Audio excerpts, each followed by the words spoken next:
Hi అండి, అందరికీ నమస్కారం. అందరూ ఎలా ఉన్నారు? బాగున్నారా? నేను చాలా బాగున్నానండి.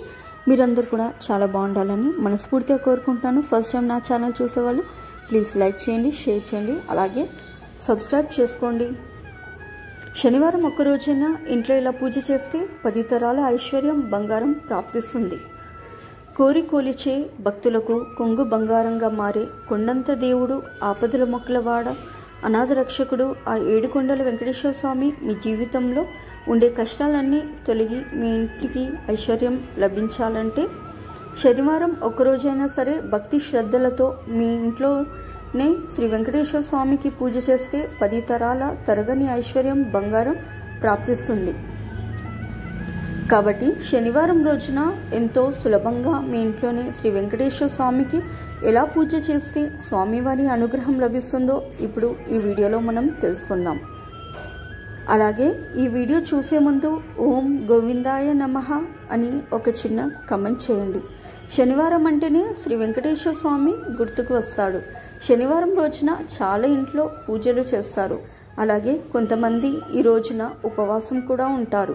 అయితే శనివారం పూజ చేసేవాళ్ళు, ఉపవాసం ఉండేవాళ్ళు ఈ వీడియోలో చెప్పే విధంగా పూజ చేస్తే చాలా మంచిది. కొద్ది రోజుల్లోనే మీ సమస్యలన్నీ తీరిపోయి ఊహించని అదృష్టం మీ ఇంటికి వరిస్తుంది. మన హిందూ మతంలో శనివారం చేసే పూజకి చాలా పుణ్య ఫలితం లభిస్తుంది. కాబట్టి రోజు పూజ చేయలేకపోయినా సరే శనివారం ఒక్కరోజైనా ఇంట్లో పూజ చేయడానికి ప్రయత్నించండి. శనివారం పూజ చేసేవాళ్ళు ఉదయాన్నే నిద్రలేచి ఇల్లు వాకిలి శుభ్రం చేసుకొని ఇంటి ముందు ముగ్గు వేసుకొని ఇంటిని తడిబట్టతో తుడుచుకోవాలి. ఇంటిని తుడిచేటప్పుడు నీటిలో కొంచెం రాళ్ళ ఉప్పు, కొద్దిగా పసుపు వేసి మీ ఇంటిని తుడిస్తే, ముఖ్యంగా శనివారం రోజున మాత్రమే దేవుని పటాలను శుభ్రం చేసుకోవాలని గుర్తుంచుకోండి. దేవుని పటాలను శుభ్రంగా తుడిచి గంధపు రాసి కుంకుమ బొట్లు పెట్టుకోవాలి. తర్వాత వెంకటేశ్వర స్వామి పటానికి నిండుగా తులసిమాల వేసి అలంకరించాలి. సాధారణంగా చాలామంది పూజ చేసేటప్పుడు ఇత్తడి కుందులో దీపారాధన చేస్తారు. అయితే శనివారం మాత్రం ఇత్తడి కుందులో దీపం వెలిగించకూడదు. ఈ రోజున పూజ చేసేవాళ్ళు బియ్యం పిండితో ప్రమిదను తయారు చేసి దాంట్లో దీపారాధన చేయాలి. ముందుగా కొంచెం బియ్యం పిండిని తీసుకొని అందులో కొంచెం పాలు పోసి ముద్దలాగా చేసుకుని ఒక చిన్న ప్రమిదలా తయారు చేసుకోండి. అప్పుడు అది బియ్యం పిండి ప్రమిద అవుతుంది. ఈ ప్రమిదకు పసుపు రాసి 3 కుంకుమ బొట్లు పెట్టాలి. ఈ 3 కుంకుమ బొట్లు శ్రీ వెంకటేశ్వర స్వామి నామాలకు చిహ్నంగా భావించాలి. తర్వాత ఈ బియ్యం పిండి ప్రమిదలో నువ్వుల నూనె పోసి 5 వత్తులను వేసి దీపం వెలిగించాలి. దీపాన్ని వెలిగించేటప్పుడు నేరుగా అగ్గిపుల్లతో మాత్రం వెలిగించకండి. మన హిందూ ధర్మంలో ఇది చాలా దోషంగా పరిగణించబడుతుంది. శనివారం రోజు పూజ చేసేవాళ్ళు మీ పూజ గదిలో ఖచ్చితంగా రాగి చెంబును పెట్టుకోవాలి. రాగి చెంబు నిండా నీళ్లు పోసి దేవుని ముందు పెట్టాలి. మన పూజ చేసేటప్పుడు పూజలో ఉండే దైవశక్తి అంతా రాగి చెంబులో ఉన్న నీటిలోకి ప్రవేశిస్తుందంట.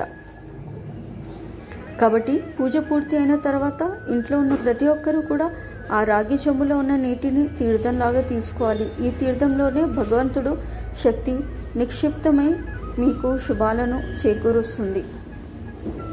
పూజలో నైవేద్యంగా ఒక చిన్న బెల్లం ముక్క పెట్టినా ఆ వెంకన్న స్వామి సంతోషించి మీపై తమ అనుగ్రహాన్ని కరుణిస్తాడు. దేవుడికి పెట్టే నైవేద్యాన్ని ఎల్లప్పుడూ తమలపాకు మీదే పెట్టాలి. తమలపాకు మీద పెట్టిన నైవేద్యాన్ని మాత్రమే దేవుడు స్వీకరిస్తాడని గుర్తుంచుకోండి. అలాగే శనివారం రోజు పూజ చేసేవాళ్ళు దేవునికి హారతి ఇచ్చేటప్పుడు ఖచ్చితంగా ముద్ద కర్పూరాన్ని మాత్రమే ఉపయోగించాలి. ఎందుకంటే వెంకటేశ్వర స్వామికి కర్పూరం అన్నా తులసి ఆకులన్నా చాలా ఇష్టం. పూజ చేసేటప్పుడు ఓం గోవిందాయ నమః అనే మంత్రాన్ని చదువుతూ పూజ చేయండి. ఎవరైతే ఈ మంత్రం చదువుతూ పూజ చేస్తారో వారికి శ్రీ వెంకటేశ్వర స్వామి అనుగ్రహం తప్పకుండా లభిస్తుంది. కాబట్టి శనివారం రోజు చేసే పూజలో తులసి ఆకులు లేకపోయినా, ముద్ద కర్పూరం లేకపోయినా ఆ పూజకి పుణ్యఫలం రాదని గుర్తుంచుకోండి. ఈ రోజున పూజ చేసేవాళ్ళు పసుపు రంగు వస్త్రాలు ధరించి పూజ చేస్తే చాలా మంచిది.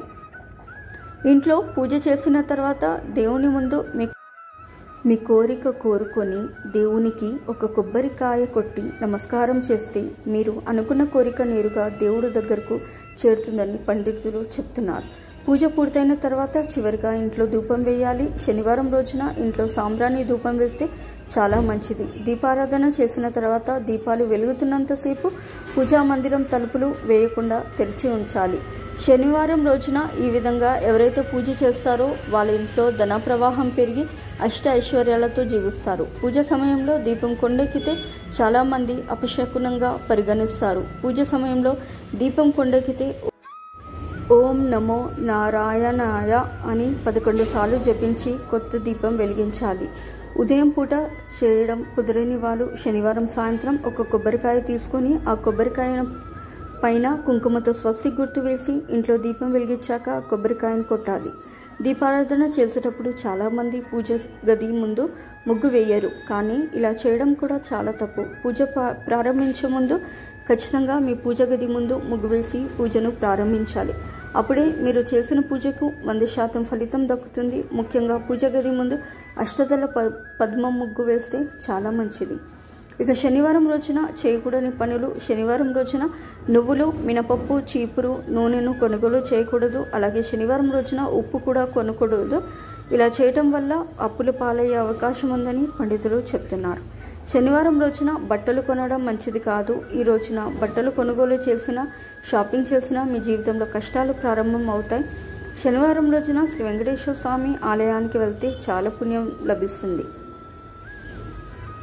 ఈ రోజున గుడికి వెళ్ళే వాళ్ళు కూడా గుడి చుట్టూ తప్పకుండా 11 ప్రదక్షిణాలు చేయండి. అలాగే శ్రీ వెంకటేశ్వర స్వామి ఆలయంలో నెయ్యి దీపం వెలిగిస్తే మీకు చాలా మంచి జరుగుతుంది. అలాగే ఆలయం నుండి తిరిగి వెళ్ళేటప్పుడు దగ్గరలో ఉన్న గోశాలకు వెళ్ళి ఆవులకు ఏదైనా ఆహారాన్ని పెట్టండి. తద్వారా మీకు ముక్కోటి దేవతల ఆశీర్వాదాలు కూడా లభిస్తాయి. తద్వారా మీరు కోరిన కోరికలు, మీ బాధలు తీరుతాయి. ఈ వీడియో కనుక మీకు నచ్చినట్లయితే ప్లీజ్ లైక్ చేసి మీ ఫ్రెండ్స్కి షేర్ చేయండి. అలాగే మా కొత్త వీడియోస్ మీకు వెంటనే చేరాలంటే మా ఛానల్ సబ్స్క్రైబ్ చేసుకొని పక్కనే ఉన్నటువంటి బెల్ ఐకాన్ని ప్రెస్ చేయండి. ధన్యవాదాలు. సో ఇదండి ఇవాల్టి వీడియో. తిరిగి రేపటి మంచి వీడియోలో మళ్ళీ కలుద్దాము. అంతవరకు సెలవు. నమస్కారం. సర్వేజన సుఖినో భవంతు. Thank you for watching.